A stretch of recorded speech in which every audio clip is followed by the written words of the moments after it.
So when we start thinking about when we are going to be asking other agencies for funds to support our work, we really want to think about how do we build up our credibility to ensure that we can present to them that we are the experts in these fields and in the project, and that indeed we are, for lack of a better word, trustworthy in their investment. So when we think about what does this mean? It really means when we're contributing, what are the innovative ideas that we're bringing to our discipline, and how are we showcasing these to colleagues?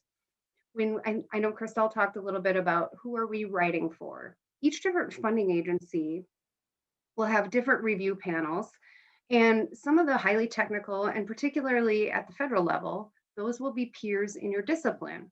So if they know who you are, that is very helpful. But again, it's specific to your discipline.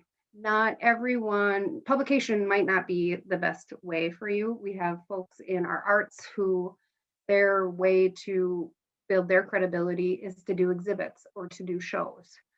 And I think really getting involved with those professional societies. I know I think I have two or three that I'm involved in, sometimes more heavily than others, but it's really nice to also tap into that network as we need.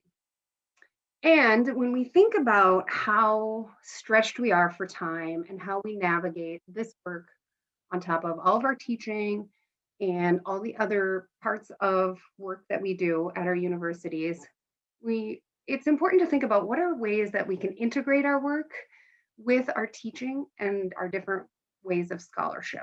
So we have at our campus a number of faculty and staff who co-write and co-publish with their students, which also not only does it help you position yourself, you're building up the next cohort of folks coming into this world.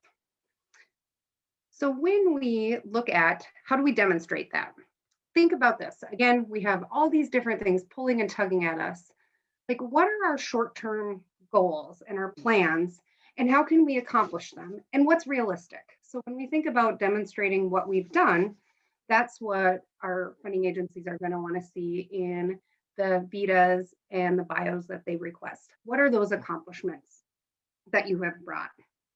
When we start thinking about who are we working with, you know, at a different time in the world, it was very common for folks to be a single person getting a large research grant or a scholarship grant and pulling it off all by themselves.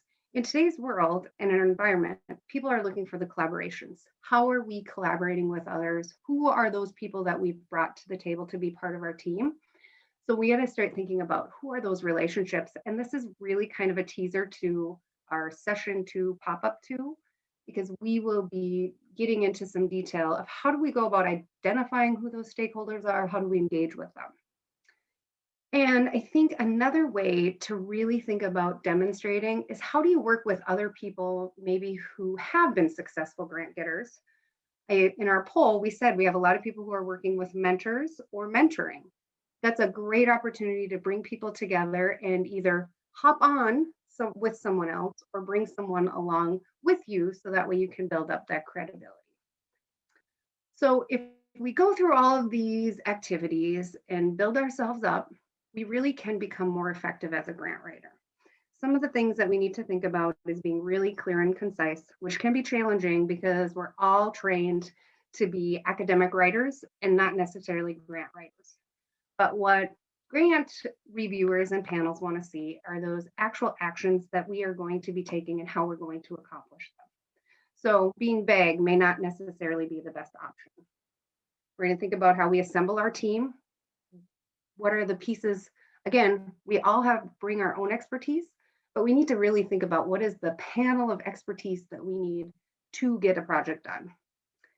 And last but not least, if you haven't already done so, and I know there were some on the poll that said they had reviewed grants, certainly volunteer to be a grant reviewer, whether it be on your campus, locally, on state panels, federal panels, because that's a great way to see what does a good proposal look like, maybe compared to a less good proposal, because then you can get some tips and tricks that way.